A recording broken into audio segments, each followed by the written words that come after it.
So, good morning, everyone.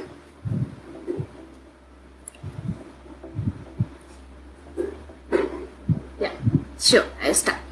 So, I hope आप सभी लोग घर पर सेफ होंगे एंड गवर्नमेंट के गाइडलाइंस को फॉलो कर रहे होंगे अभी जो हमारा कोविड पेंडेमिक चल रहा है.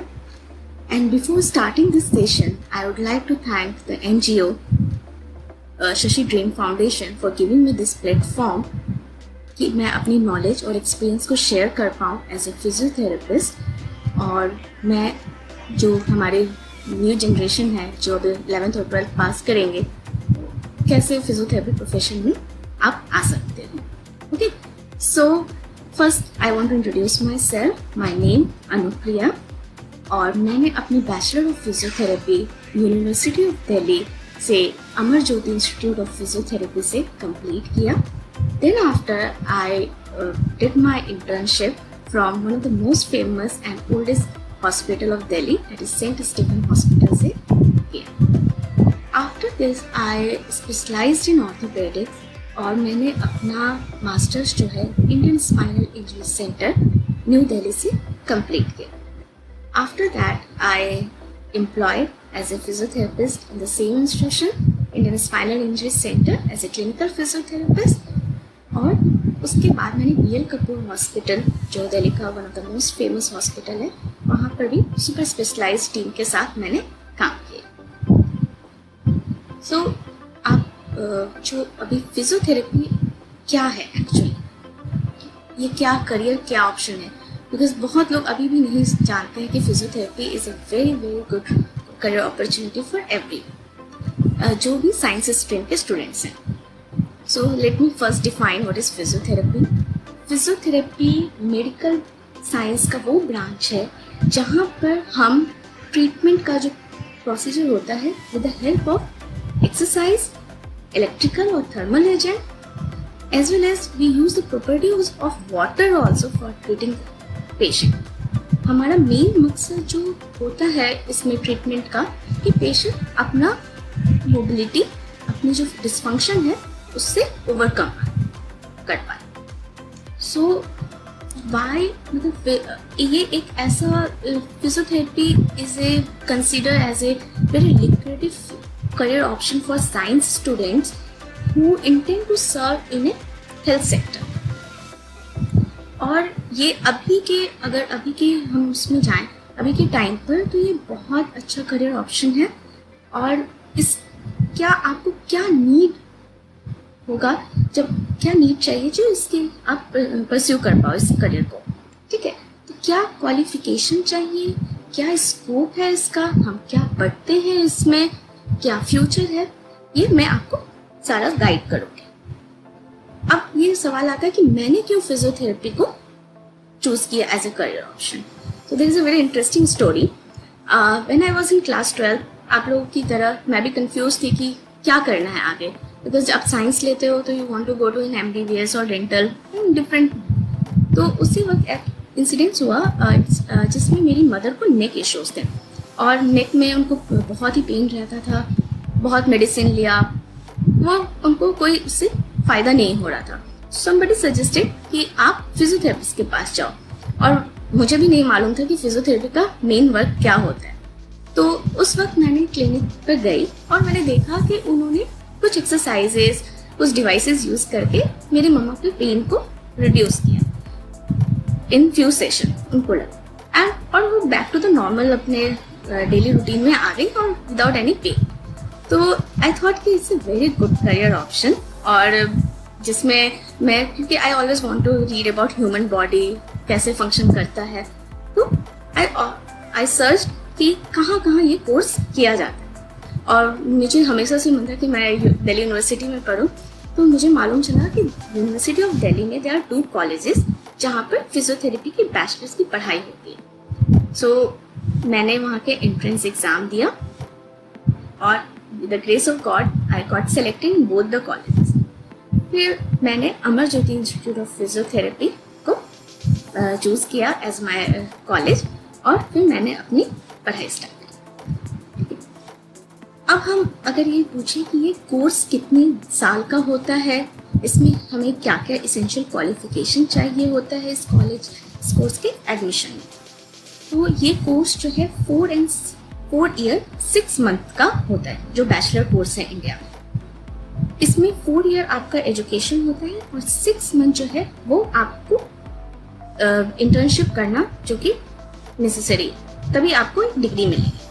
ठीक है, तो 4 ईयर की कोर्स में आपको जो ईयर है तो उसमें डिफरेंट कोर्सेज पढ़ाया जाता है ह्यूमन बॉडी से रिलेटेड, और फिजियोथेरेपी के भी कोर्सेज इसमें पढ़ाए जाते हैं कि आपको एक साउंड नॉलेज हो जाए कि किस तरह ह्यूमन बॉडी वर्क करता है और क्या क्या आपके डिजीज है, क्या क्या कंडीशन, मेडिकल कंडीशन है जिसमें आप काम कर सकते हैं। ठीक है, अब इसका एडमिशन प्रोसीजर क्या है, तो जो मोस्ट ऑफ द यूनिवर्सिटीज हैं या इंस्टीट्यूशंस हैं वो उनका अपना कॉमन एंट्रेंस एग्जाम होता है।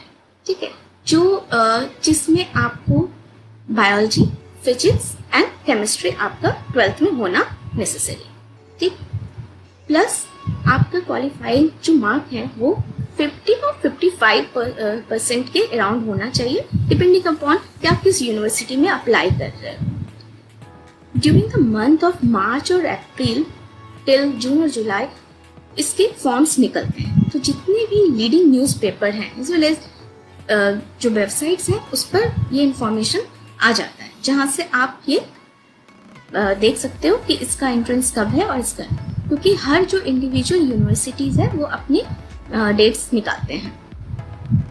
जो क्वेश्चन पेपर होता है एडमिशन के लिए, जिस तरह आप नीट एग्जाम देते हो जिसमें आपको फिजिक्स, केमिस्ट्री, बायोलॉजी के मल्टीपल चॉइस क्वेश्चन से पूछे जाते हैं, उसी तरीके से इसमें भी होता है। कुछ यूनिवर्सिटीज जो हैं वो आपकी जनरल अवेयरनेस को भी चेक करते हैं। ठीक, तो अभी अगर आपको एडमिशन लेना है बैचलर इन फिजियोथेरेपी में, तो आपके पास क्वालिफाइंग मार्क होना चाहिए, that is range from 50% to 55%, depending upon कि आप किस यूनिवर्सिटी में अप्लाई कर रहे हो। ठीक है, और एक एंट्रेंस एग्जाम होगा, आपको उसको क्लियर करना होगा, फिर आपको काउंसलिंग के लिए बुलाया जाएगा। फिर उसके बाद अब आपने क्वालिफाई किया। ठीक है, आप फिर कॉलेज को ऑप्ट करते हैं कि कौन सा कॉलेज में आपने जाना है, और then will start the journey. ठीक है, अब एक मोस्ट इम्पॉर्टेंट एक बात होती है कि हमें कौन से कॉलेज को देखना है। ठीक है, और कौन कौन से कॉलेज हैं जहाँ पर हम अप्लाई कर सकते हैं। ठीक, तो जैसे कि अगर मैं दिल्ली की बात करूँ तो दिल्ली में यूनिवर्सिटी ऑफ दिल्ली में देयर आर 2 कॉलेजेस। एक तो जिसमें मैंने पढ़ाई करी है, अमर ज्योति इंस्टीट्यूट ऑफ फिजियोथेरेपी, और एक जो है institute of person with physical disability, जो पहले IPS था, इंस्टीट्यूट ऑफ फिजिकली हैंडीकैप था, अब उसका नाम चेंज हो गया है। तो वो उसका पूरा नाम है Pandit Deendayal Upadhyay National Institute for Person for Physical Disability. ठीक है, ये 2 कॉलेजेस हैं दिल्ली यूनिवर्सिटी में। इसी तरह गुरु गोविंद सिंह इंद्रप्रस्थ यूनिवर्सिटी है हमारे दिल्ली स्टेट गवर्नमेंट का, उसमें भी पढ़ाई होती है, जिसमें इंडियन स्पाइनल इंजरी सेंटर है, और बनारसी दास कॉलेज है जहाँ से आप बैचलर ऑफ फिजियोथेरेपी कर सकते हैं। इसी प्रकार आप जामिया हमदर्द, जामिया इस्लामिया, ये सारी central universities and dean university है जहाँ से आप इस चीज़ को परस्यू कर सकते हो। अगर मैं आपकी महाराष्ट्र की बात करूँ तो Maharashtra university of health sciences MUHS, इसके अंतर्गत बहुत सारे कॉलेजेस आते हैं जहाँ से आप अपना ये बैचलर ऑफ फिजियोथेरेपी को परस्यू कर सकते हो। सेम वहाँ पर भी आपको एंट्रेंस एग्जाम होगा और आपको वो क्लियर करना है and then you get into it.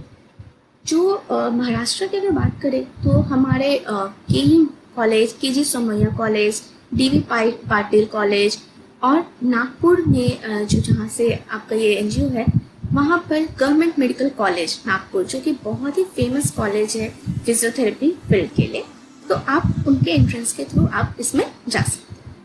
There are few private colleges are also private universities like Manipal University, MIT University, जहाँ से आप इस कोर्स को परस्यू कर सकते हैं। तो उनके अपने इंडिविजुअल एंट्रेंस एग्जाम है। ठीक है, अब आप इस कोर्स में आ गए, अब आगे के तो आपको ध्यान में रखना है कि जब भी आप कॉलेज को ऑप्ट करो, there are 2 more important। या तो वो कॉलेज किसी मेडिकल कॉलेज से अटैच हो या किसी हॉस्पिटल से अटैच हो, बिकॉज आप मेडिकल प्रोफेशन में जा रहे हो तो आपका क्लिनिकल प्रैक्टिस और हैंड्स ऑन बहुत क्लियर होना चाहिए, और उसके विदाउट, उसके एक्सपर्टीज के विदाउट आप एक अच्छे मेडिकल प्रोफेशनल नहीं बन पाओगे। तो आपको वही कॉलेजेस चूज करना है, या आप वहाँ पर जाके वहाँ के सीनियर्स से मिलो, या आप किसी को जानते हो जिससे आप वहाँ के बारे में जान सकते हो कि वो कैसा वहाँ का स्टडी है और किस तरीके से वो अटैच है। बिकॉज ये बहुत ही आप तो कुछ साल तो आप पढ़ाई करो, लेकिन फ्रॉम द 3rd और 4th ईयर ऑनवर्ड्स आपको क्लिनिकल पोस्टिंग में जाना हो, तो उसके लिए आपको एक मेडिकल कॉलेज या मेडिकल हॉस्पिटल अटैच होना है गुड है, ठीक है। अब जब आप फिजियोथेरेपी के फील्ड में जाते हो तो आपको पढ़ना क्या होता है, ठीक है। तो जैसे आप फर्स्ट ईयर में जाओगे तो आपको ह्यूमन बॉडी के बारे में पढ़ाई की हो, जैसे एक MBBS स्टूडेंट पढ़ता है एनाटमी, फिजियोलॉजी या डिफरेंट कोर्सेज आर देयर, तो आप वो सारे सब्जेक्ट्स पढ़ोगे, ठीक है। साथ में आपको कुछ other subjects like sociology, health psychology, ये सारी चीजें भी आपको पढ़ाई जाएंगी, ठीक है। और आपको एक बेसिक इंफ्रा दिया जाएगा, एक बेसिक फ्रेमवर्क दिया जाएगा इन सब चीज़ों के बारे में, क्योंकि ये आपको फर्दर हेल्प करेगा आपके गुड प्रोफेशनल स्किल को बढ़ाने के लिए। तो साथ में आप जैसे एक्सरसाइज थेरेपी, इलेक्ट्रोथेरेपी, ये सारी चीज़ें भी आपको पढ़ाई जाएंगी कि इस कंडीशन में, अगर कोई भी मेडिकल कंडीशन है, उसमें किस तरीके से एक्सरसाइज का रोल है। इलेक्ट्रोथेरेपी का मतलब होता है कि आप मतलब electric agents like we are using different modalities, currents, trend को यूज करते हैं for the treatment of the patient. अब इसको ऐसे समझिए कि अगर किसी को पैरालिसिस हो, उसके मसल वर्क नहीं कर रहे हैं, ठीक है, तो हम क्या करते हैं, हम मसल को स्टिमुलेट कर सकते हैं, ठीक है, कि वो फिर से वापस अपनी मसल का वो फंक्शन कर पाए, बॉडी का मूवमेंट कर पाए। या किसी को पेन है, we use some electric modalities, that is electric machines, जिससे हम उस पेन को रिडक्शन में हेल्प कर सकते हैं। तो इन सब की जानकारी दी जाती है। तो ये भी एक बहुत ही वास्ट सब्जेक्ट है और आपको इसका थॉरो नॉलेज होना चाहिए, बिकॉज आप ह्यूमन बॉडी पर काम करोगे, ठीक है। तो ह्यूमन बॉडी पर जब आप काम करोगे तो आपको ये सारी चीज़ें मालूम बहुत ही अच्छे तरीके से होना चाहिए, बिकॉज आप किसी को हार्म नहीं करना, आपने किसी को ठीक करना है, ठीक है। तो ये सारे कोर्सेस हम पढ़ते हैं कि डिफरेंट सर्जरीज अगर हुई है या किसी को कोई और मेडिकल इश्यूज हैं, तो उसमें हम और क्या क्या टेक्निक यूज कर सकते हैं, ठीक है। They are very new techniques are coming, जिसकी हेल्प से हम किसी के भी बॉडी फंक्शन को हम फिर से ठीक कर सकते हैं। जो भी डिसफंक्शन हुआ, कोई भी प्रॉब्लम है, अगर आप आमचाल की भाषा में जानो तो आजकल सबको घुटने में दिक्कत होती है, ठीक है। जैसे ही आप एज बढ़ता है, अगर ओबेसिटी है, तो आपकी नीज अफेक्टेड होते हैं, ठीक। तो हम फिजियोथेरेपिस्ट जो हैं उसमें हेल्प कर सकते हैं आपको back to the normal life लाने में, आपकी नॉर्मल एक्टिविटीज करने में, कि क्या आपको मॉडिफाई करना है अपने लाइफ स्टाइल में और आप एक नॉर्मल हेल्दी लाइफ आगे जियो, ठीक है। या कोई सर्जरी हुई, बहुत ही कॉम्प्लिकेटेड सर्जरी हुई, जैसे स्पाइन का या कोई भी ट्रॉमा हुआ, ब्रेन की सर्जरी, उसके बाद भी आपका रोल बहुत ही इम्पोर्टेंट है, क्योंकि अगर आप नहीं होगे तो सर्जरी तो हो गई उस पेशेंट, लेकिन फिर से वो कैसे वॉक करेगा, ठीक है, फिर से वो कैसे नॉर्मल अपनी डेली एक्टिविटीज को कर पाए, तो उसके लिए आपका होना बहुत जरूरी है, ठीक। तो हियर यू कैन अंडरस्टैंड कि आपका रोल कितना इम्पोर्टेंट है इस मेडिकल फील्ड में, एंड विदाउट यू कोई भी सर्जरी का जो सक्सेस रेट है वो नहीं हो सकता, क्योंकि आपको फिर आपका रोल बहुत ही इम्पोर्टेंट है, आपको वो चीज़ आपको हेल्प करना ही पड़ेगा बैक टू द नॉर्मल लाने के लिए पेशेंट को, ठीक है। और आप एक रे ऑफ होप देते हो पेशेंट को कि हाँ, आप जो एक्टिविटीज नहीं कर पा रहे हो वो आप कर सकते हो, आप उनको मोटिवेट कर सकते हो, बिकॉज पेशेंट खुद इतना ट्रॉमेटाइज होता है कि अब तो मेरा हाथ नहीं चल रहा, अब तो मेरा पैर नहीं चल रहा, मैं कुछ भी नहीं कर पाऊंगा। तो ये सारी चीज़ें आप पढ़ते हो आपको किस तरीके से एक प्रॉब्लम सॉल्विंग अप्रोच आप यूज करते हो कि हम पेशेंट को हेल्प कर पाए। ठीक है, तो ये तो मैंने कहा कि हम बैचलर्स में हमें ये सारा थॉरो नॉलेज दिया जाता है कि आपने ये करना है।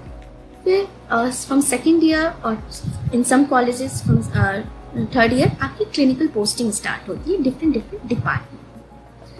अब एक चीज जानिए कि फिजियोथेरेपी मेडिकल साइंस का ऐसा कोई भी ब्रांच नहीं है जहाँ पर फिजियोथेरेपी का नीड ना हो, चाहे वो ऑर्थोपेडिक हो, मतलब हड्डियों की प्रॉब्लम हो, न्यूरो प्रॉब्लम हो, बच्चों से रिलेटेड हो, फीमेल से रिलेटेड हो, या ओल्ड एज रिलेटेड हो, या स्पोर्ट्स एक्टिविटी में इंजरी हुई हो, हर जगह आपका रोल इम्पॉर्टेंट है। ठीक है, तो आपको डिफरेंट डिपार्टमेंट में पोस्ट किया जाएगा अकॉर्डिंग टू योर सब्जेक्ट। आपने थर्ड ईयर में जो भी सब्जेक्ट लिया, सब्जेक्ट है आपकी थर्ड ईयर में, जैसे ऑर्थो है तो आपको ऑर्थो डिपार्टमेंट में पोस्ट किया जाएगा कि हाँ आप देखो कि कैसे कैसे केसेस होते हैं, क्योंकि आप थ्योरी तो पढ़ रहे हो। ठीक है, लेकिन क्लिनिकल अप्रोच कैसे होना चाहिए, हम कैसे असेसमेंट करते हैं, कैसे डायग्नोसिस करते हैं, क्या ट्रीटमेंट प्रोटोकॉल बनाते हैं, ये सारी चीजें आप उसमें पढ़ते हो अपने थर्ड ईयर फोर्थ ईयर।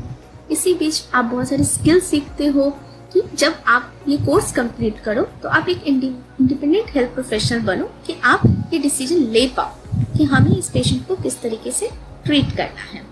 तो जब मैं अमर ज्योति में थी तो वहाँ पर ये एक्सपोजर मुझे बहुत अच्छे तरीके से मिला, क्योंकि दिल्ली के जितने भी गवर्नमेंट हॉस्पिटल है या मेन प्राइवेट हॉस्पिटल है वहाँ पर हमारी पोस्टिंग लगाई जाती थी, चाहे वो आईसीयू हो, पीडियाट्रिक डिपार्टमेंट हो, गायनी डिपार्टमेंट हो, ऑर्थो, न्यूरो, हर जगह, कार्डियो डिपार्टमेंट हो, हर जगह हमारी पोस्टिंग लगाई जाती थी कि हम ये सारी चीज़ों को एक अच्छे से समझें कि क्या प्रॉब्लम हो सकता है और हमारा क्या अप्रोच होना चाहिए उनको ठीक करने। ठीक है, तो ये बातें हुई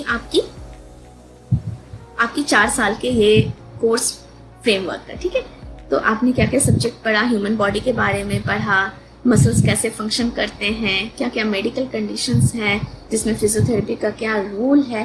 तो आपको यहाँ से एक बेस बनना स्टार्ट हो जाता है कि मुझे क्या करना है आगे। ठीक है, आपका इंटरेस्ट एरिया बनने लगे। अच्छा, अब मुझे ऑर्थो में बहुत ज़्यादा इंटरेस्ट आ रहा है, तो मैं आगे जब मैं बैचलर्स कंप्लीट करूँगी तो मैं अपना मास्टर्स जो है वो उसमें ही परस्यू करना चाहूँगी। या मुझे पीडियाट्रिक पसंद आ रहा है तो मैं पीडियाट्रिक में जाऊँगी, न्यूरो पसंद आ रहा है, तो इससे आपका एक अप्रोच भी बनने लगता है कि आपको आगे किस चीज़ में, किस एरिया ऑफ स्पेशलाइजेशन को चूज करना है। This is very much important.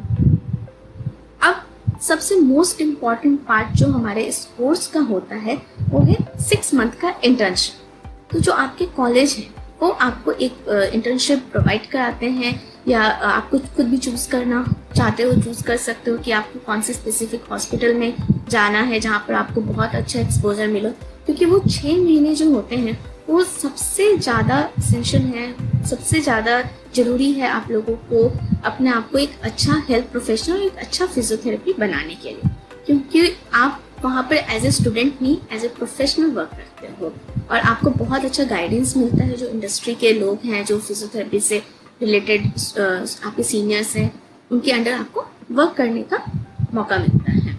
तो उसमें भी आपको डिफरेंट डिपार्टमेंट में आपको पोस्टिंग होगी, आप बहुत कुछ नया चीज़ लर्न करोगे और एक आपके अंदर इंडिपेंडेंट भी एक होगा कि हाँ मैं इसको अपने तरीके से डील कर सकती हूँ, I don't need any advice, और मेरा ये अप्रोच है, मैं इस चीज़ों करने के लिए कैपेबल हूँ। तो फिर आप उस इंटर्नशिप में आपको एक प्रोजेक्ट होता है, एक रिसर्च प्रोजेक्ट होता है कि आपको स्मॉल पॉपुलेशन में आप देखो कि क्या है, प्रैक्टिस कैसे हो रहा है, आपको किस तरीके से आप उस चीज़ को डील करते हो। तो ये मोर ओवर एक एविडेंस बेस्ड अप्रोच होता है, ऐसे नहीं आप किसी को ट्रीटमेंट कर पाओ। ठीक है, क्या एविडेंस है इसके पीछे, एवरीथिंग इज वेरी साइंटिफिक। ठीक, तो क्या अप्रोच होना चाहिए आपका, क्या सही प्रोटोकॉल है, क्या इंटरनेशनल स्टैंडर्ड है जो इस डिजीज़ के लिए हम फॉलो करते हैं, तो ये बहुत इम्पोर्टेंट है। मैं एक और चीज़ ऐड करना चाहूँगी, जब मैं इस फील्ड में आई थी तो मुझे भी बस थोड़ा बहुत आइडिया था कि अच्छा एक्सरसाइज कराते हैं और उससे पेशेंट ठीक हो जाते हैं, but the most important thing I think to know is what is differently able, disability और हमारा रोल उसमें कितना इम्पोर्टेंट है, make a huge difference in the life of it. ठीक है, तो ये चीज़ जब मैं अपने अमर ज्योति कॉलेज में थी और वहाँ पर एक स्पेशल स्कूल भी था, तो वहाँ मुझे मालूम चला कि हम ये जो स्पेशल नीड के बच्चे हैं उनके भी लाइफ में बहुत चेंजेस ला सकते हैं।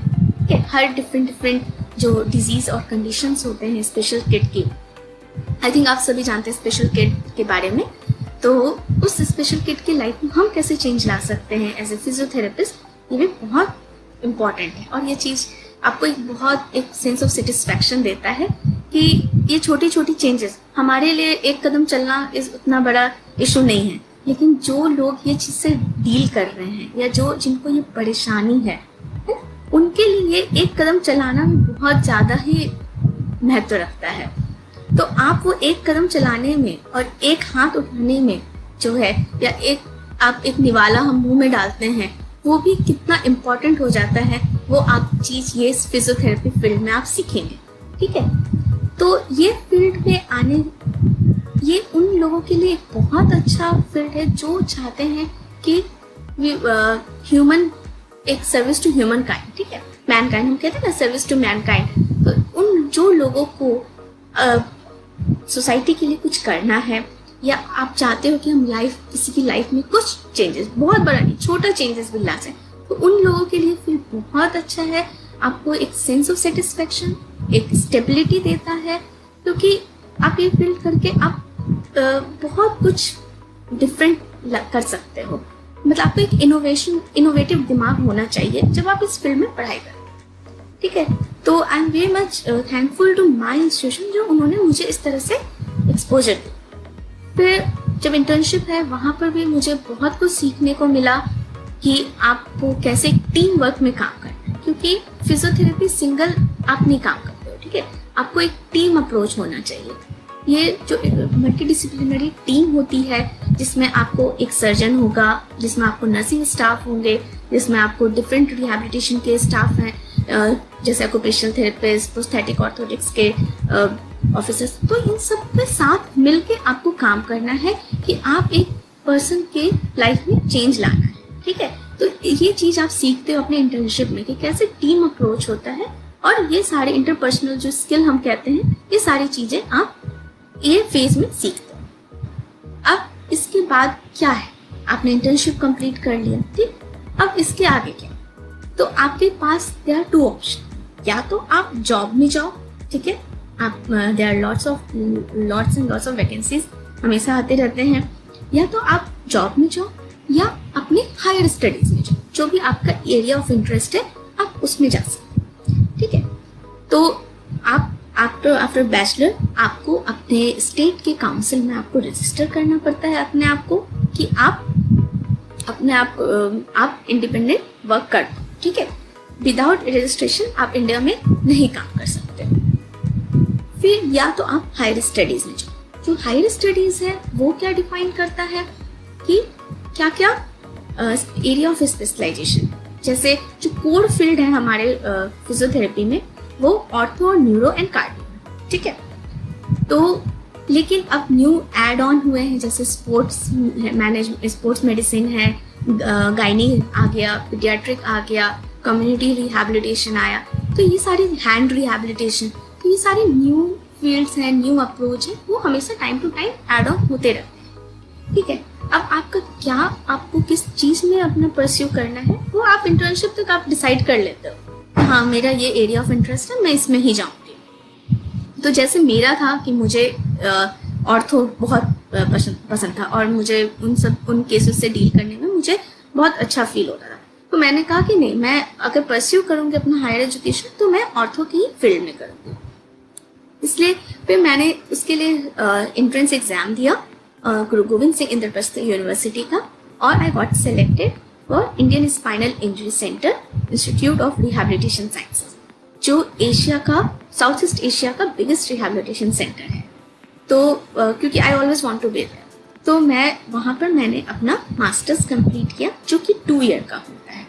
ठीक है, आप उसमें डिफरेंट जो हड्डियों से रिलेटेड इश्यूज हैं, इंजरी हुआ घुटने से, कंधे से, बैक से, तो इन सारी चीज़ों को जो पेशेंट्स होते हैं आप उनको किस तरह से एविडेंस बेस्ड अप्रोच आप यूज करते हो वो आप इसमें देखते हो, ठीक है।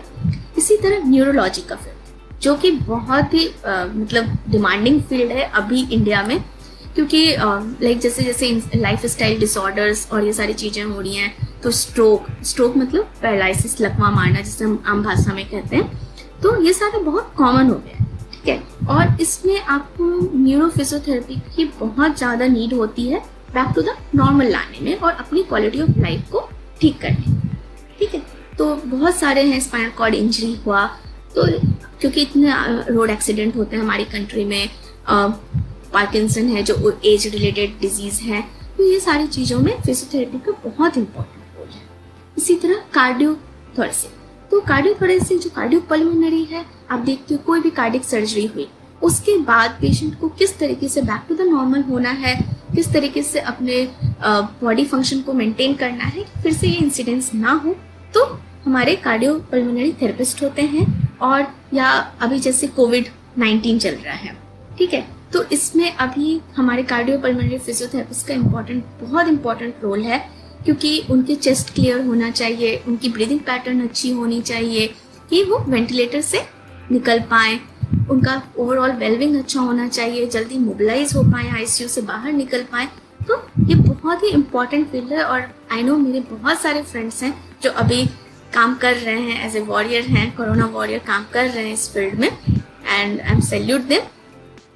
फिर एक अभी स्पोर्ट्स इंजरी और स्पोर्ट्स मेडिसिन जो है वो एक बहुत इम्पॉर्टेंट रोल हमारा है उसमें, क्योंकि we are the first person जो मतलब कांटेक्ट करता है स्पोर्ट्स पर्सन को जब वो ग्राउंड पर इंजर्ड होता है, ठीक है। तो जो स्पोर्ट्स फिजियो होते हैं वो सबसे पहले ग्राउंड पर जाते हैं जब कोई भी खिलाड़ी जो है इंजर्ड हुआ, और वो उस इंजरी को कैसे ओवरकम करना है, ये सारा काम जो है वो स्पोर्ट्स फिजियो। और ये बहुत डिमांडिंग करियर है अभी, because every international team, national team और even at the district level कोई भी स्पोर्ट्स टीम हो, कोई भी खेल हो, हर में एक फिजियोथेरेपिस्ट की नीड है। और ये बहुत ही लिक्रेटिव भी है, क्योंकि आप टीम के साथ वर्ल्ड वाइड घूमते हो, आपको बहुत सारी नए एक्सपोजर मिलते हैं। I know many of my friends those who are in this field, वो इंडिया के बड़े बड़े खिलाड़ियों के साथ वो जाते हैं, और ये जिनको स्पोर्ट्स बहुत पसंद है आप वो ऑप्ट करते हैं, ऑन फील्ड आप कहते हैं। इसी तरह जिनको पीडियाट्रिक्स मतलब बच्चों से रिलेटेड जो प्रॉब्लम है उसके साथ अगर आपको डील करने में, क्योंकि उसके लिए आपको बहुत पेशेंस चाहिए, ठीक है, और आपको पैशनेट होना बहुत जरूरी है इस फील्ड में। ओवरऑल किसी भी आप कोई भी स्पेशलाइजेशन लो, आपको पैशनेट होना बहुत जरूरी है, क्योंकि रिजल्ट जरूरी नहीं है कि 1-2 बार में ही आ जाए, है ना। तो आपको 6 महीने लग सकते हैं, 7 महीने लग सकते हैं एक चीज को ठीक होने में।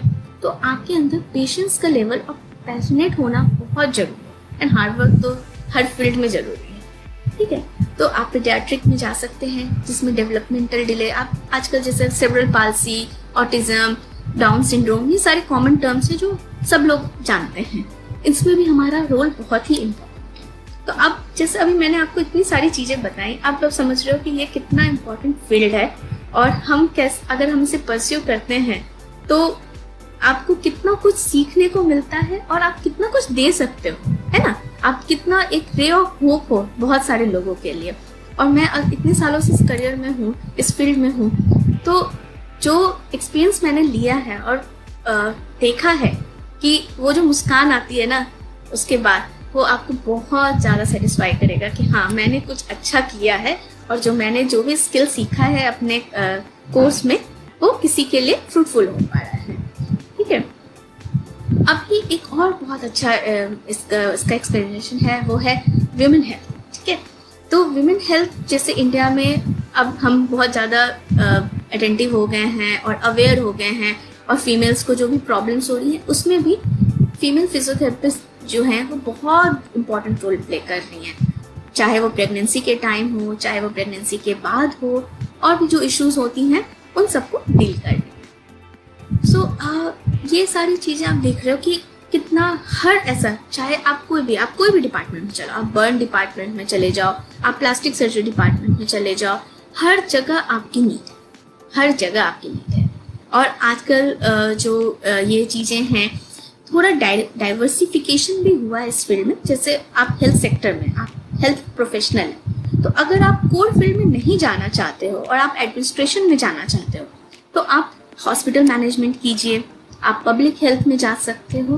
तो इस तरीके से भी आप अपने आप को और बढ़ा सकते हो, आप अपना फील्ड को और ऑप्शंस इंक्रीज कर सकते हो। ठीक है, तो फिजियोथेरेपी एक ऐसा फील्ड है जिसमें आप कहते हैं physio adds life to year. ठीक है, आप उसके लाइफ टू ईयर कर में आप ऐड कर रहे हो कि और अच्छे से अपने जीवन को आगे जी सके। अब जैसे आपने हायर एजुकेशन किया, ठीक है, अब हायर एजुकेशन के बाद आपका क्या हो सकता है, ठीक है, आप किस चीज़ों में जा सकते हो।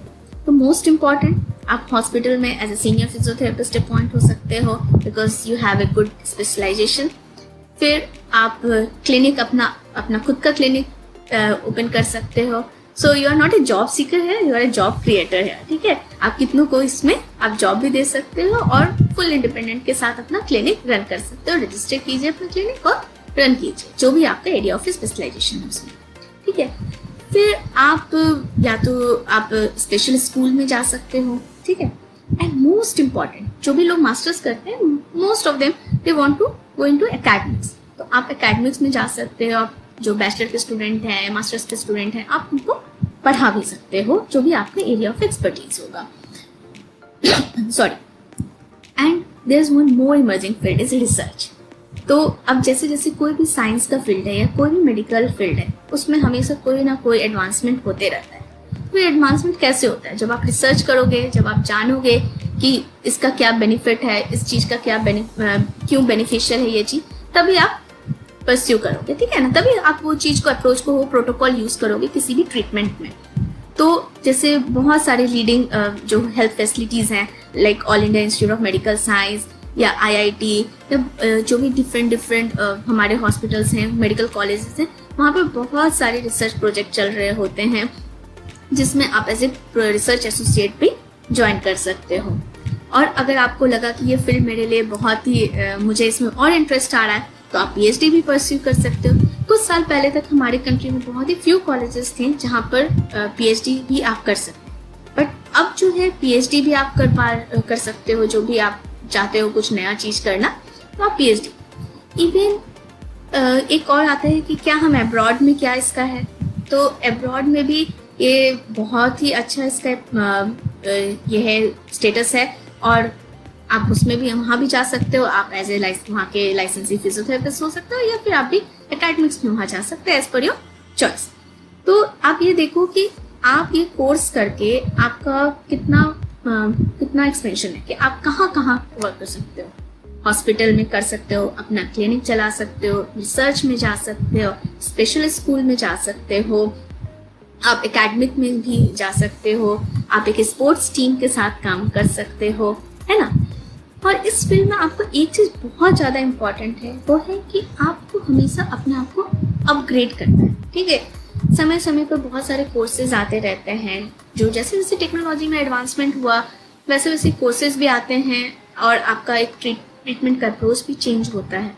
ठीक है, तो आप वो कोर्सेज को भी ज्वाइन कर सकते हो और अपने आप को एडवांस कर सकते हो। ठीक है, जैसे आप ये समझिए जैसे एक्सरसाइज है, ठीक है, but there are some technique, जिसको हम मैनिपुलेशन कहते हैं, मोबिलाइजेशन कहते हैं, तो उसका अलग से सर्टिफिकेशन कोर्स होता है। तो ये आप अपने आप को अपग्रेड करो समय टू समय, जिससे आप एक अच्छा स्टेबिलिटी आप अपने करियर में ला सकते हो।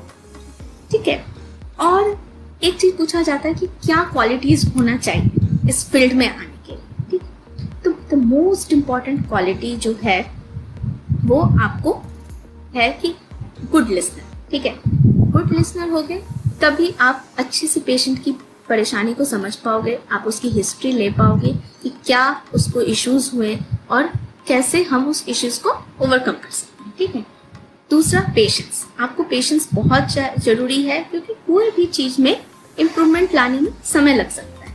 तो आपको दूसरा पैशन, क्योंकि आप जो भी करो दिल से, ठीक है, तभी आप कोई चीज़ अचीव कर पाए। चाहे आप पढ़ाई कर रहे हो, कुछ भी, कोई भी फील्ड में, जब तक आप पैशनेट नहीं होंगे, आप अपना 100% नहीं देंगे। तो आपका डेडिकेशन, आपका हार्ड वर्क, ये सारा चीज़ एक कंबाइंड फॉर्म में हेल्प करता है एक अच्छा करियर सेटअप कर। ठीक है, अब मैं अपने थोड़ा जर्नी बताना चाहूँगी। जब मैं फिजियोथेरेपी एज ए फिजियोथेरेपिस्ट मैंने ज्वाइन किया as a Indian spinal injury centre, तो मुझे वहाँ पर, क्योंकि वो एशिया का सबसे बड़ा रिहैबिलिटेशन सेंटर है, तो मुझे जो एक्सपोजर मिला वहाँ पर वो बहुत अच्छा था। हर तरीके के मरीज को देखने को मिला, हर तरीके के लोगों से मिलने को मुझे मिला, चाहे वो किसी भी स्ट्रेटा के हो, हर तरह के चीज़ों को डील करने के लिए मुझे वहाँ पर मिला। तो जब आप स्टार्टिंग में करियर में होते हो और कुछ छोटा आपको जब अप्रिसिएशन मिलता है, वो बहुत ही आपको हेल्प करता है आगे के लाइफ में बढ़ने के लिए। तो मैं एक इंसिडेंस शेयर करना चाहूँगी कि there is a one girl, it's a young girl of around 20-21 year old, and she had a spine injury, ठीक है, जो रीढ़ की हड्डी में इंजरी है, तो जिसकी वजह से she is a wheel chair bound. और एक होता है ना कि आप चलता फिरता इंसान जब अगर व्हील चेयर पर या बेड रिडन होता है, तो उसके लिए कितना ट्रॉमेटिक होता है और उसे लगता है कि अब लाइफ में कुछ नहीं बचा है ना। तो ऐसे चीज़ों, अब आप जब आप आते हो तो उसे एक लगता है कि रे ऑफ होप, आप एक रे ऑफ होप हो और आप उसकी लाइफ में चेंजेस ला सकते हो। तो आपको पेशेंट्स को कैसे मोटिवेट करना है कि वो प्रॉपर तरीके से एक्सरसाइज करे, किस तरीके से हर एक्टिविटीज़ को अपने इन्हेंस करे और जो भी कैपेबिलिटीज़ है उसका मैक्सिमम यूज़ करे। ठीक है, तो आफ्टर 6-8 मंथ्स ऑफ ट्रीटमेंट, जब एक ऐसा दिन आया जिस दिन उसे हमें इंडिपेंडेंट स्टैंडिंग करवाना था, ठीक है, बिना सहारे उसे खड़ा करवाने का प्रैक्टिस करना। तो भले ही वो 2 मिनट का था, वो स्टैंडिंग जो था भले वो 2 मिनट का था विदाउट एनी सपोर्ट। हमारे लिए क्या है 2 मिनट खड़ा, लेकिन जब कोई पेशेंट को 2 मिनट के लिए विदाउट सपोर्ट जब खड़ा होना, जो इतने दिनों से उसको दिक्कत हो रही थी, असिस्टिव डिवाइस यूज कर रहे थे अपनी स्टैंडिंग के लिए, तो वो जो उसकी जो खुशी थी ना, वो आपको भी इतना संतुष्टि देगा कि चलो मैंने किसी के लाइफ में थोड़ा सा नया चेंज लेके आई मैं, और अब ये मुझे भी मोटिवेट करेगा कि हाँ मुझे और इस पर मेहनत करना है कि ये इस चीज को ओवरकम कर पाए और जीवन में आगे बढ़े। And with the grace of God now she is employed with airlines company और बहुत अच्छा कर रही है अपने लाइफ में, and she is doing all her activities independently. तो कितना आप ये देखो कि कितना इम्पोर्टेंट रोल है। सर्जरी तो हो गई, ठीक है, बट उसके बाद क्या है ना, उसके बाद आपका रोल आता है। तो अगर आप डेडिकेटेड हो, पैशनेट हो कि हाँ मुझे कुछ अच्छा करना है लाइफ में और सोसाइटी को कुछ वापस देना है, तो ये फील्ड एक बहुत ही अच्छा ऑप्शन है, आप इसमें जा सकते हैं। सो आई वॉन्ट टू से फ्यू थिंग्स कि जब भी आप फील्ड को चूज करो, आपको ये चीज़ हमेशा ध्यान में रखना है कि आपको एक अच्छा, मतलब आपकी उसके पैशन होना चाहिए उस फील्ड के प्रति। दूसरा, उस फील्ड में स्टेबिलिटी होनी चाहिए, और आप क्या उससे सीख रहे हो, आप अपनी लाइफ में कैसे चेंज लाए, ठीक है, ये भी बहुत इम्पोर्टेंट है। तो जो भी स्टूडेंट्स ये सुन रहे हैं, मैं उनको ये कहना चाहूँगी कि अगर आप रियली आप हेल्थ सेक्टर में काम करना चाहते हो और आप सोसाइटी के लिए कुछ अच्छा करना चाहते हो, किसी के लाइफ में कुछ डिफरेंस लाना चाहते हो, तो physiotherapy is a very good option, ठीक है। और सो इस तरीके से मैंने आपको बहुत सारी चीज़ें, जानकारियाँ बताई कि कैसे कॉलेज को चूज़ करना है, किस तरह से एंट्रेंस एग्ज़ाम क्लियर करना है, एंट्रेंस एग्ज़ाम का क्या पैटर्न होता है, ये सारी चीज़ों को आपको ध्यान में रखना है।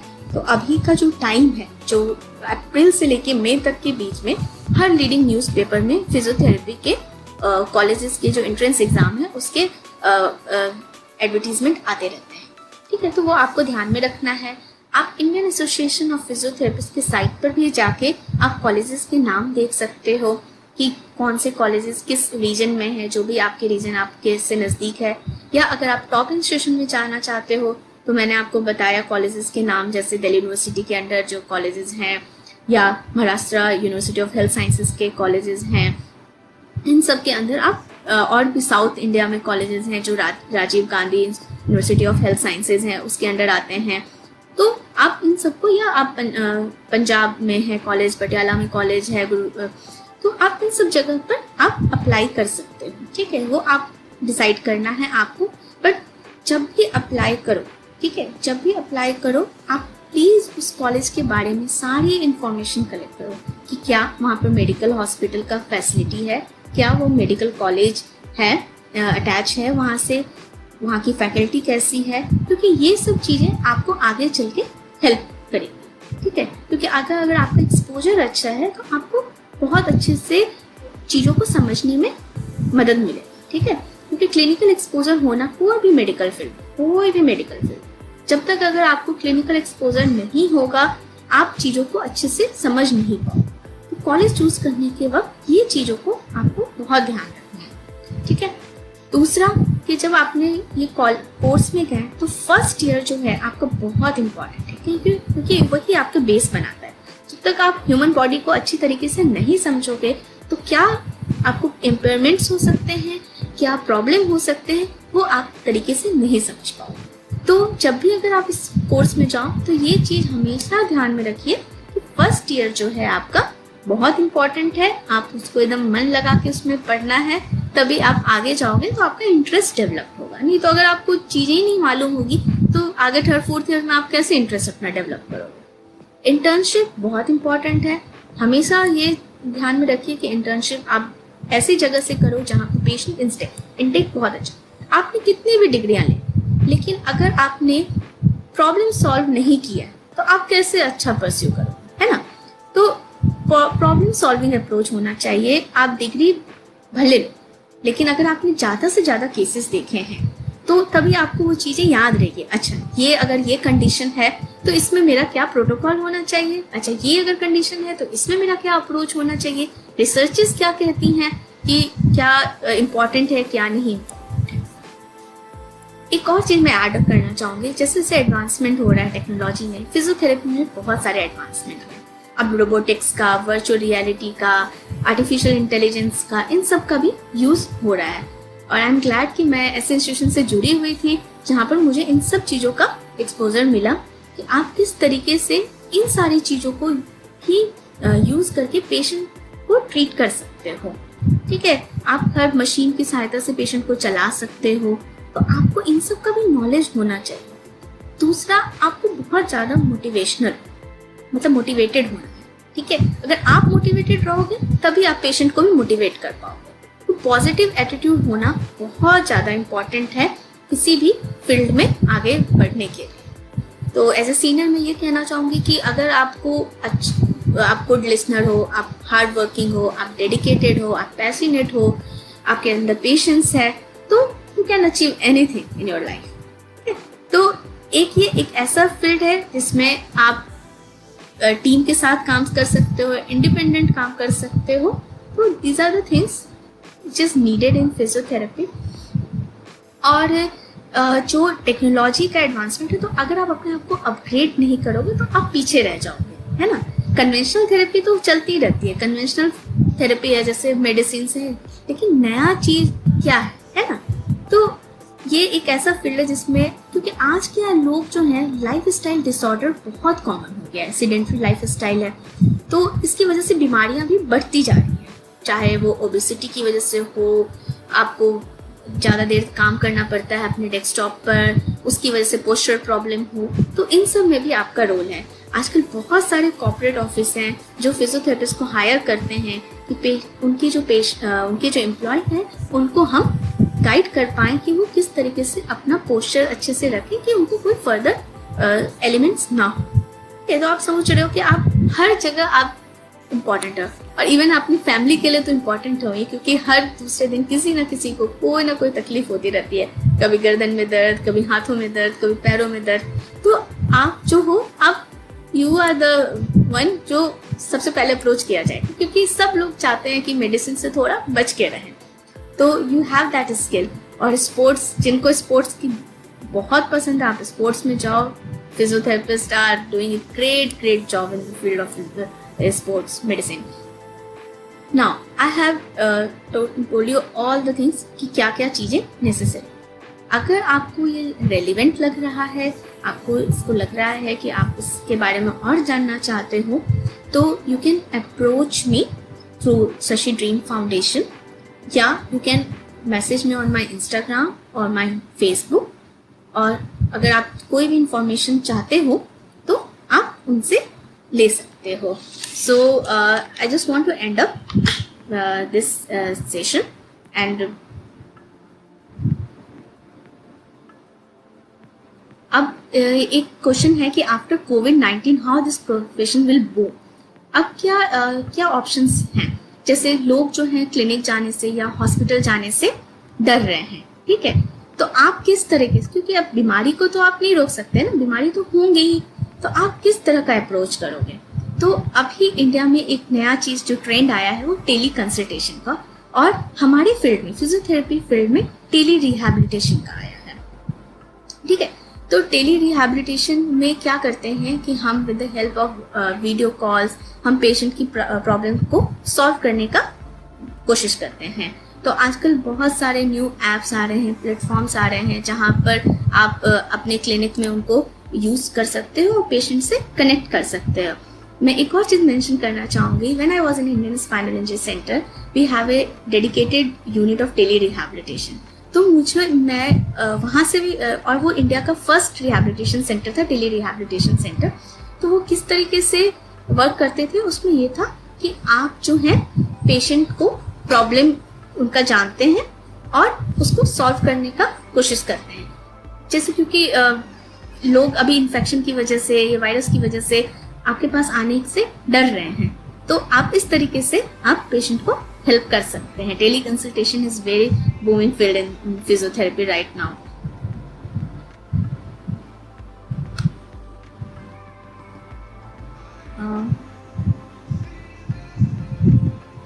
सो अभी एक है कि as this profession deals with human touch can be done virtually. Yes, मैंने आपको पहले भी बताया कि जैसे जैसे टेक्नोलॉजी का एडवांसमेंट हुआ तो वर्चुअल रियलिटी जो है उसका बहुत ज़्यादा यूज हो रहा है, ठीक है। तो किस तरीके से हम वर्चुअल रियलिटी को यूज करते हैं? अगर हम पेशेंट कोई मूवमेंट करता है, उसको स्क्रीन पर उसका फीडबैक मिलता है, या आपको पता चलता है कि क्या हम मूवमेंट कर पा रहे हैं, क्या वो सही है क्या नहीं है, तो इस तरीके से भी आप उनको हेल्प कर पाते हो, ठीक है। तो इससे क्या होता है, डेटा ड्रिवन अप्रोच होता है कि आपको उसी वक्त आपको फीडबैक मिल गया कि और पेशेंट को दिख गया स्क्रीन पर कि जो मैं एक्टिविटीज कर रहा हूँ वो सही है कि नहीं। तो वर्चुअल बहुत ज्यादा बूमिंग है। और पहले क्या था कि जो हायर हेल्थ फैसिलिटीज थे वहीं पर इसका ज्यादा यूज होता था, क्योंकि ये बहुत ही कॉस्टली अफेयर है। बट अब नाउ डिफरेंट सेंटर्स जो क्लिनिक्स हैं वो भी इस चीज को यूज कर रहे हैं, क्योंकि you know demand and supply, लोग अवेयर हो रहे हैं, लोग भी चाहते हैं कि उनको एक अच्छा अप्रोच मिले, एक नया टेक्निक से उनका ट्रीटमेंट हो और उनके लिए वो बेनिफिशियल हो, है ना। तो इसलिए अब वर्चुअल रियलिटी जो है it's not only confined to big hospitals only, अब ये क्लिनिक सेंटर्स में भी इसका बहुत अच्छे से यूज हो रहा है।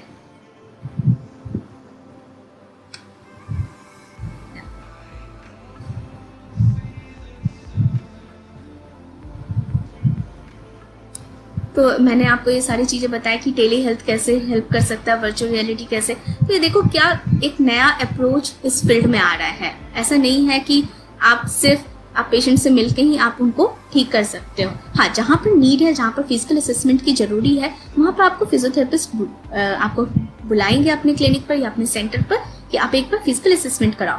बट अगर आपने असेसमेंट कराया और आप नहीं आ पा रहे हो, डेली आप नहीं आ पा रहे हो, तो आप टेली हेल्थ से भी आप जुड़ सकते हो और अपने रिहैबिलिटेशन को आगे बढ़ा सकते हो। There is one question. What are the precautions one should take if they find any injury or pain? Also, is there any home-made remedy? देखो, प्रिकॉशन तो है कि आपको इंजरी प्रिवेंट करना है। आपको अगर आप स्पोर्ट्स में हो तो आपको ऐसा हाई इम्पैक्ट चीज़ें नहीं करनी है, ट्विस्टिंग एंड टर्निंग नहीं करना है। जैसे और अगर आप घर की बात करें तो देखना है कि आपका बैलेंस में कोई इशू ना हो। जैसे हमारे एल्डरली पॉपुलेशन है, उनको बैलेंस इश्यूज होती हैं, तो हमें ऐसा उनके रूम को मॉडिफाई करना है, हैंडल्स देना है, रक्स बिछा सकते हैं कि वो उनका बैलेंस ना हो। तो इससे हम इंजरी को, सिर्फ फॉल प्रिवेंशन एक बहुत ही इम्पॉर्टेंट एस्पेक्ट है इस फील्ड का। ठीक है, तो हम उस चीज को भी प्रिवेंट कर पाते हैं। होम रेमेडी तो हम अगर तुरंत कोई चोट लगी है तो हम कहते हैं कि आप राइस टेक्निक यूज करो, that is rice is rest, ice, compression and elevation, ठीक है। बट मैं ये हमेशा चाहूंगी कि आप प्लीज किसी भी एक्सपर्ट को कंसीडर, मतलब आप उनको अप्रोच करो कि आपको कोई प्रॉब्लम ना हो, है ना। आपने बिना एक्सपर्ट के एडवाइस के आपने कोई चीजें यूज कर ली तो हो सकता है वो आपको प्रॉब्लमेटिक करे। बट हाँ, कोई भी चोट लग गया, कोई स्प्रेन आ गया, मोच आ गया, खेल रहे हैं, चल रहे हैं, तो आप अगर आप नहीं अवेलेबिलिटी है आपको हेल्थ केयर फैसिलिटी का कुछ समय के लिए, तो आप आइस पैक लगा सकते हो, उसको रेस्ट दो, उस लिम्ब को, उस एरिया रीजन को, और then you call your physio और कॉल योर कंसल्टेंट या हॉस्पिटल कि मुझे ये इशू है, तो आप इस तरीके से इस चीज से डील कर सकते हो।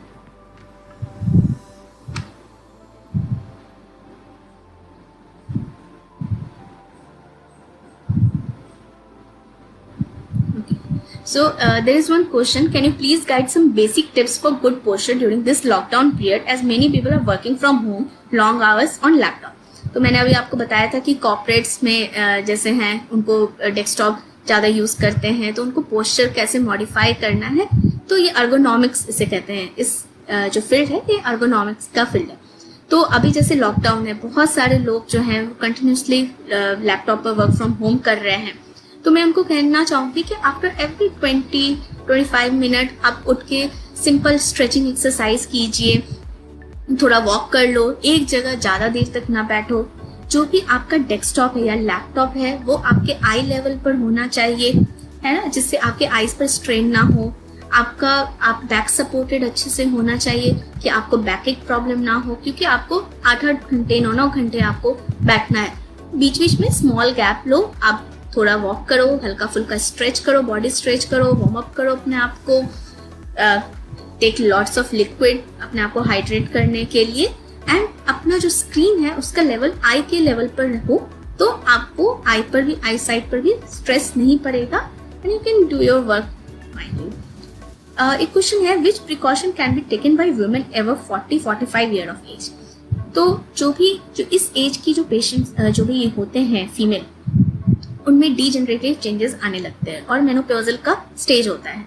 तो हम क्या करते हैं, उसमें क्या है कि आपको क्या प्रिकॉशन रखना है, क्योंकि most of the Indian women have problem कि उनका कैल्शियम कम है, विटामिन डी का इशू होता है, तो नी में इश्यूज होने लगते हैं, ओवरऑल बॉडी का हार्मोनल चेंजेस आने लगते हैं। तो मैं उनको कहूँगी कि अगर आपको स्पेसिफिक रीजन में कोई इशू है तो प्लीज कंसल्ट योर फिजियो और योर डॉक्टर्स। अदरवाइज आप एक नॉर्मल रिजीम रखो कि आपको 30 मिनट अपनी बॉडी को देना है, ठीक है। तो 30 मिनट में आप ब्रिस्क वॉकिंग कर सकते हो, अगर आपको कोई और इश्यूज नहीं है आप हल्का फुल्का स्ट्रेचिंग एक्सरसाइज कर सकते हो। लेकिन इसलिए मैं आपको फिजियो से मिलने के लिए कह रही हूँ क्योंकि अगर आपको कोई बैक इशू है तो किस तरह अपने बैक को ज्यादा स्ट्रेन ना करो कि वो इश्यूज और बढ़ जाए, है ना। तो वो आपको अच्छे से गाइड करेंगे कि क्या क्या आपको एक्टिविटीज करना है जिसकी से आप अपने आप को इन सब चीजों से प्रिवेंट करें। जैसे अगर नी में इशू है तो आप स्टेयर क्लाइंबिंग को थोड़ा कम कीजिए, क्रॉस सिटिंग जो आलती पालती बैठते हैं हम लोग, उन सब चीजों को कम कीजिए, स्क्वैट मत कीजिए, क्योंकि बहुत सारी चेंजेस बॉडी में आती हैं, ठीक है। यूरिनरी इनकॉन्टिनेंस आजकल मतलब ये कॉमन है, साइलेंट सफरर्स जिसको हम कहते हैं फीमेल का। तो अगर आप फिजियो से मिलोगे, अपनी फीमेल फिजियोथेरेपिस्ट से मिलोगे, she will guide you regarding all this thing कि किस तरीके से आपको अपने आप को एक प्रॉपर वेलबींग में मेंटेन रखना है। तो there is one question, after age of 50 sometimes we feel jerk in our knees during walking, what precaution we should take to avoid it? अब देखो, अब अगर आपको नी जर्क है, ठीक है, तो क्या रीजन से नी जर्क हुआ है? क्या आपने कोई ट्विस्टिंग हुई है, या आप कोई जंप किया था आपने, या कोई प्रीवियस इंजरी का हिस्ट्री है? तो मैं ये कहूँगी कि आप पहले तो ये सारी जितनी भी high energy impactful twisting, turning, jumping, stair climbing, इन सबको थोड़ा सा अवॉइड करो। Meet your doctor, meet your physio कि वो एक बार असेस करे कि आपका कौन सा पार्ट अफेक्टेड है, कोई लिगामेंट इंजरी है या मसल टियर है, ठीक है, तो वो आपको तरीके से बता पाएंगे। लेकिन अभी लॉकडाउन है तो मैं ये चाहूँगी कि आप अपने जो भी नियरेस्ट हेल्थ केयर सेंटर है आप वहाँ पर मिलिए, उनसे बात कीजिए कि आपको ये इशू है, वो इस तरीके से आपको गाइड करेंगे कि क्या क्या चीज़ें आपको अवॉइड करना है, ठीक है। So this is I think I am done with all this questions. और एल्डरली पीपल जैसे अभी जो है जिनको घुटनों के बहुत इश्यूज हैं, बैक में बहुत इश्यूज हैं, तो अब वो बाहर वॉक नहीं करने जा पा रहे हैं बिकॉज हमारे जो रिस्ट्रिक्शंस लगे हुए हैं, तो मैं उनको कहूँगी कि आप प्लीज़ अपनी बॉडी को 30 मिनट जरूर दो। घर के गैलरी में, वॉक, बालकनी में थोड़ा बहुत वॉक कर लो, हल्का फुल्का जो आपके फिजियो ने आपको गाइड किया हुआ है वो एक्सरसाइज कर लो। एक जगह ज़्यादा देर तक मत लेटा कीजिए, इससे भी आपको स्टिफनेस आ सकती है।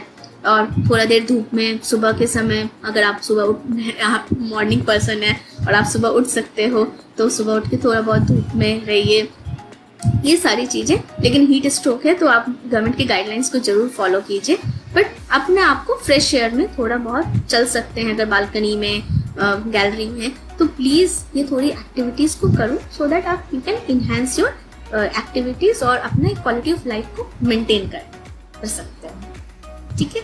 सो आई थिंक इतना नॉलेज काफ़ी है। और मैं स्टूडेंट्स को ये बोलूँगी कि अगर आपको कोई भी जानकारी, अगर कोई भी इंफॉर्मेशन आपको मेरे से लेना है, you can contact Shashi Dream Foundation, you can contact me on Facebook, you can contact me on Instagram handle, और I can resolve your issues. और क्या ऑप्शन है, and it's a very noble profession and I am very much satisfied with this field कि मैं लोगों के life में changes लाने के लिए I have that much of capability that I can change the life of people, ठीक है। Thank you so much, be safe, follow the government guidelines, stay at home, और तभी निकले जब बहुत ज़रूरत हो, ठीक है। Thank you so much, all the best.